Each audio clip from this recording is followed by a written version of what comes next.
सुर्खियों में।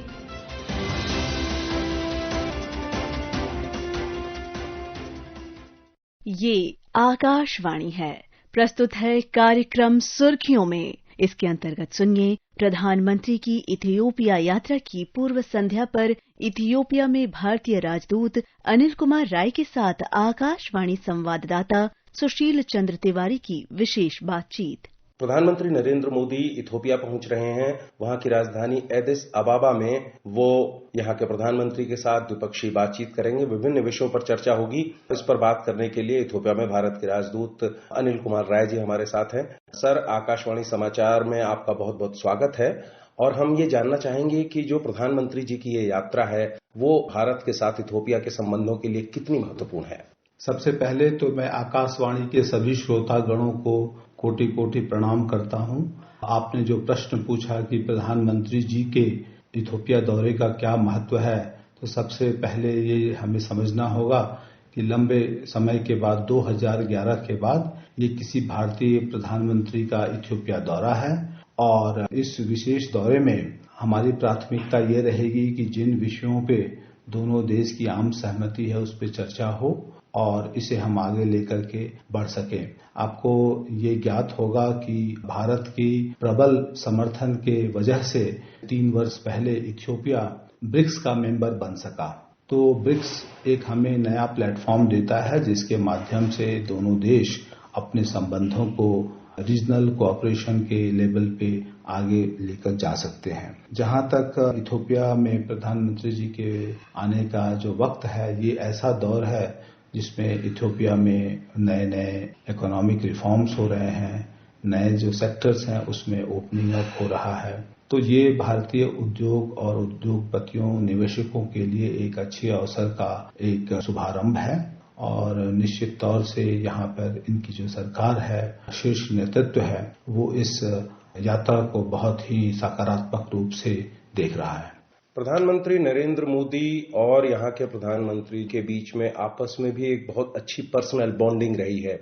क्या ये दोनों देशों को, ये जो पर्सनल बॉन्डिंग है, दोनों देशों को संबंधों को मजबूत करने में एक अहम कड़ी बनेगी? और दूसरा, कौन से ऐसे क्षेत्र हैं जहां पर भारत और इथियोपिया के बीच में बेहतर सहयोग की गुंजाइश बची है, बहुत ज्यादा सहयोग की, जहां पर संभावनाएं तलाश सकते हैं जिन सेक्टर्स में?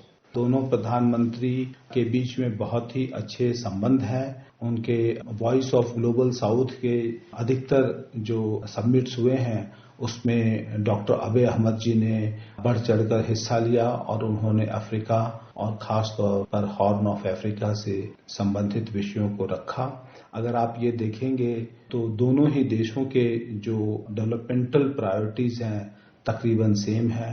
चुनौतियां भी, उसका स्केल अलग हो सकता है, लेकिन चुनौतियां भी तकरीबन एक ही तरह की हैं। तो हमारा ये मानना है कि इस वजह से जो आर्थिक सुधार इथियोपिया में किए जा रहे हैं, स्टेट ओन्ड एंटरप्राइजेस में डिसइन्वेस्टमेंट हो या फिर बैंकिंग फाइनेंशियल सेक्टर में ओपनिंग अप हो, एक्सपोर्ट ओरिएंटेड यूनिट्स क्रिएट करने की बात हो, नए नए इंफ्रास्ट्रक्चर की बात हो, तो ये सारे वो क्षेत्र हैं जिसमें कि दोनों देशों के बीच अच्छे सामंजस्य की गुंजाइश बनती है। अफ्रीका में इथियोपिया वो देश है जहां पे इसके जो मिनरल पोटेंशियल है, खास तौर पे ऐसे मिनरल्स जिसकी भारत को आवश्यकता है, दुनिया को आवश्यकता है, ग्रीन एनर्जी ट्रांजिशन हो, फर्टिलाइजर के लिए इस्तेमाल होने वाले हों, इन सब के जो है मिलने के संकेत मिले हैं। एक यंग पॉपुलेशन होने की वजह से इथियोपिया भी आईटी और डेटा साइंस प्लस फ्रंटियर जो टेक्नोलॉजीज है इसके ऊपर कोशिश कर रहा है। तो जो न्यू और इमर्जिंग टेक्नोलॉजी है इसमें भारत ऑलरेडी एक इस्टेब्लिश्ड प्लेयर है। तो ये क्षेत्र जो है मजबूती से निकल कर आगे आएगा। इस देश में इनकी जो प्राथमिकता है इथियोपिया की, वो ये है कि युवाओं को अच्छे स्किल्स मिलें और वो रोजगार उपयोगी बन सकें, तथा यहाँ पे मैन्युफैक्चरिंग और एग्रीकल्चर जो सबसे बड़े सेक्टर्स हैं एम्प्लॉयमेंट के, उसमें जो है एक भारत जैसे देश का सहयोग मिल सके, ताकि इनकी जो युवा पीढ़ी है वो अपने सकारात्मक सहयोग से इस देश को आगे बढ़ा सके। जब हम बात करते हैं कि भारत ग्लोबल साउथ की एक तरीके से आवाज बनने के लिए प्रयास कर रहा है लगातार, और अफ्रीकन यूनियन को G20 की टेबल के साथ लाने के लिए भारत ने बहुत प्रयास किया, और भारत की प्रेसिडेंसी जब 2023 में थी उस वक्त ही अफ्रीकन यूनियन भी साथ आया। तो अब जो ये यात्रा हो रही है उससे जो भारत एक ग्लोबल साउथ की सशक्त आवाज बनना चाह रहा है, उस मुहिम को, उन प्रयासों को कितना बल मिलेगा? मैं ये कहना चाहूंगा कि भारत ग्लोबल साउथ का ऑलरेडी एक अनडिस्प्यूटेड लीडर है, और हम वो चुनिंदा देश हैं जो ये चाहते हैं कि इस अफ्रीकी महाद्वीप में जो भी विषय हैं वो अफ्रीका लेड, अफ्रीका ओन्ड और अफ्रीका ड्रिवन सॉल्यूशन की तरफ हम चलें, न कि बाहर के जो आइडियाज हैं वो इस कॉन्टिनेंट पे डाले जाएं। ये 54 देशों से बना हुआ अफ्रीकी संघ, अफ्रीकी कॉन्टिनेंट, इसमें जो एवरेज जो एज है वो यंगेस्ट पॉपुलेशन है, और आज 1.4 बिलियन जो पॉपुलेशन है 2005 तक, और 1 बिलियन पॉपुलेशन यहाँ ऐड होगा। तो पॉपुलेशन खुद ही एक इंजन ऑफ ग्रोथ होता है। इसके साथ साथ इस कॉन्टिनेंट की जो अपनी जो चुनौतियां हैं, यहाँ के जो शीर्ष नेतृत्व है वो वास्तव में अफ्रीका सेंट्रिक सॉल्यूशंस की तलाश में है। तो आपने सही बताया कि 2023 के G20 सम्मेलन में भारत इन्हीं उद्देश्यों के साथ कि जहां पर अफ्रीका की चर्चा होती है तो अफ्रीकन यूनियन अपने विषयों को रखे, अफ्रीकन यूनियन अपने सॉल्यूशंस को रखे। तो इस पर जो है हमने प्रयास किया और अफ्रीकन यूनियन को हम मेंबर बनाने में सफल रहे। जो नया जो दौर है उसमें हमें कोशिश ये करनी है कि पिछले जो 4 G20 के प्रेसिडेंसी थी, इंडोनेशिया, इंडिया, ब्राजील और साउथ अफ्रीका, इन 4 देशों के पास G20 की प्रेसिडेंसी रही।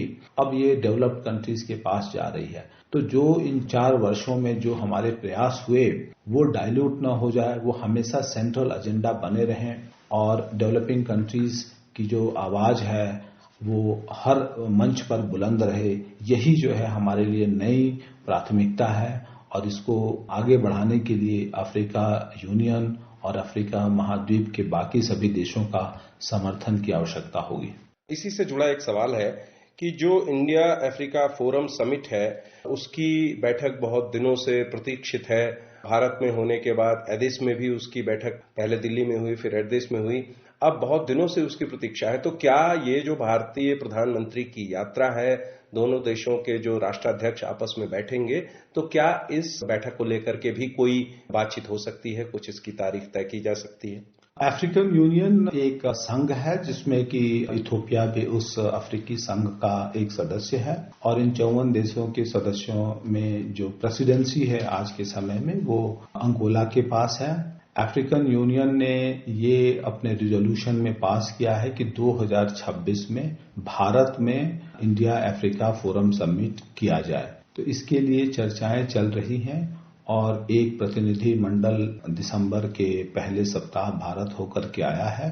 तो ये एक विषय है जिसपे इस विजिट के दौरान विशेष चर्चा का प्रावधान नहीं रखा गया है, लेकिन आपका जो प्रश्न है कि इंडिया अफ्रीका फोरम समिट के बारे में हम लोग बहुत सीरियस हैं, और 2026 में हम लोग जो अफ्रीकन यूनियन ने जो अपना रिजोल्यूशन पास किया है उसके आधार पे इस समिट को करने का पूरा प्रयास करेंगे। बहुत से दुनिया के देश, बड़ी ताकतें जो हैं वो अफ्रीका में अपनी पहुंच बढ़ाने के लिए, अपना व्यापार बढ़ाने के लिए और स्ट्रेटेजिक, सामरिक और रणनीतिक तरीके से अपना इन्वेस्टमेंट भी कर रही हैं, अपना प्रभाव बढ़ाने की कोशिश कर रही हैं। भारत ने भी बहुत से देशों में अपने सहयोग के तरीके से अपनी जो अन्य प्रयास हैं, ह्यूमैनिटेरियन प्रयास हैं, उनको लेकर के काफी काम किया है।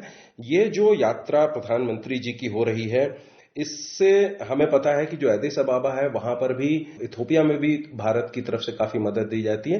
तो वो जो एक मानवीय स्तर पर है और प्लस जो रणनीतिक स्तर पर सहयोग है, उस दृष्टि से कितनी ये महत्वपूर्ण यात्रा होगी, खासतौर पर भारत के अफ्रीका में जो रणनीतिक निवेश या अपने प्रभाव को बढ़ाने के प्रयास है।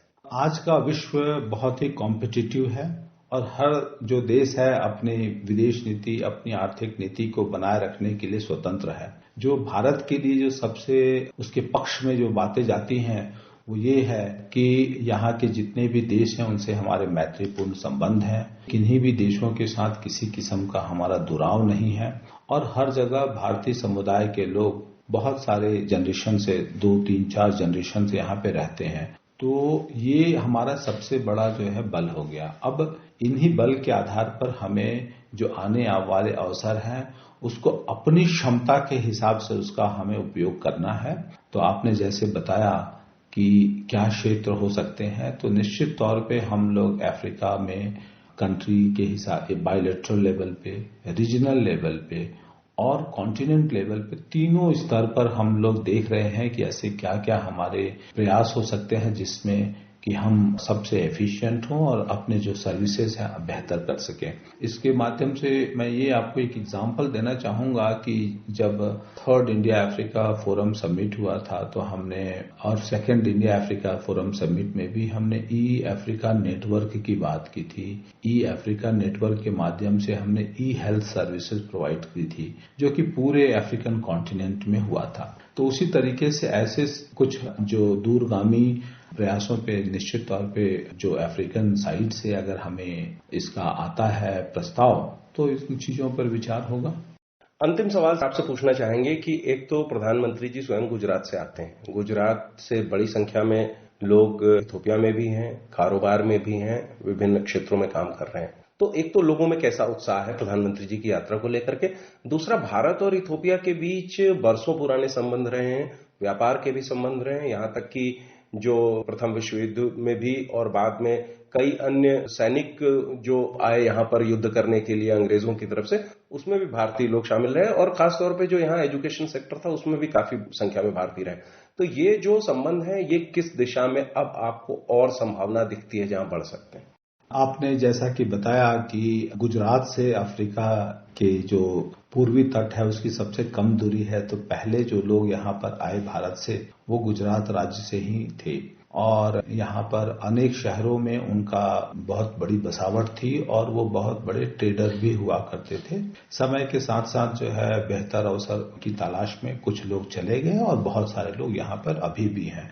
तो जैसे कि प्रधानमंत्री जी की जो लोकप्रियता है वो अब गुजरात तक सीमित नहीं है, वो पूरे विश्व में फैल चुकी है। तो मैं ये देखता हूं कि भारतीय समुदाय में उनके आने को लेकर के हर व्यक्ति में बहुत अत्यंत उत्साह है और हर व्यक्ति अपने स्तर पर उनका स्वागत करने के लिए तैयारियों में जुटा हुआ है। जहां तक बात रही शिक्षा के क्षेत्र में दोनों देश के संबंधों का, तो एक दौर था जब प्राइमरी स्कूल से लेकर के पोस्ट डॉक्टरल तक के जो इंस्ट्रक्टर्स थे, टीचर्स थे, वो भारतीय मूल के ही थे। लेकिन समय के साथ हमने ये अपनी जो स्किल्स है इथियोपियंस को ट्रांसफर कर दिया और अब ये संख्या जो है घट करके 2500 से 150 के आसपास है। निश्चित तौर से शिक्षा एक बहुत ही महत्वपूर्ण क्षेत्र रहा है दोनों देशों के संबंधों में और आपको ये बताते हुए मुझे बहुत खुशी हो रही है कि यहाँ पे तकरीबन 45 विश्वविद्यालय हैं जिसमें से 20 विद्यालय के या तो प्रेसिडेंट, वाइस प्रेसिडेंट या रजिस्ट्रार वो भारत से पढ़े हुए हैं। तो ये हमारे यहाँ के वाइस चांसलर या रजिस्ट्रार के बराबर होंगे। तो ये बताता है कि हमारा संबंध कितना गहरा है और आज अगर किसी भी 50 वर्ष से ऊपर के किसी भी इथियोपियन से आप बात करेंगे तो निश्चित तौर पे अंग्रेजी, विज्ञान और गणित ये 3 विषय में से कोई ना कोई विषय पढ़ाने वाला उनका जो शिक्षक होगा वो भारतीय ही होगा। तो ये जो सिविलाइजेशनल कनेक्ट है इस जनरेशन के साथ वो बहुत महत्वपूर्ण है और इसके माध्यम से मैं आपको ये कहना चाहूंगा कि प्रधानमंत्री जी के आगमन में इथियोपियन भी हम ही जितने उत्सुक हैं क्योंकि वो उन्हें अपना नेता भी मानते हैं। सर, आकाशवाणी समाचार से आपने इतनी विस्तार से प्रधानमंत्री नरेंद्र मोदी जी की यात्रा को लेकर बातचीत की, आपका बहुत बहुत धन्यवाद। धन्यवाद।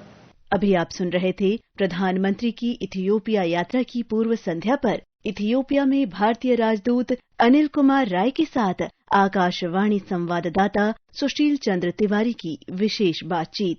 ये कार्यक्रम आकाशवाणी के समाचार सेवा प्रभाग द्वारा प्रस्तुत किया गया। इसे आप हमारे mobile app news on AIR और YouTube channel news on AIR official पर भी सुन सकते हैं। इस कार्यक्रम के संबंध में अपनी प्रतिक्रिया आप हमें ईमेल या व्हाट्सएप के माध्यम से भेज सकते हैं। ईमेल का पता है airnsttalks@gmail.com और व्हाट्सएप नंबर है 9289094044। सुर्खियों में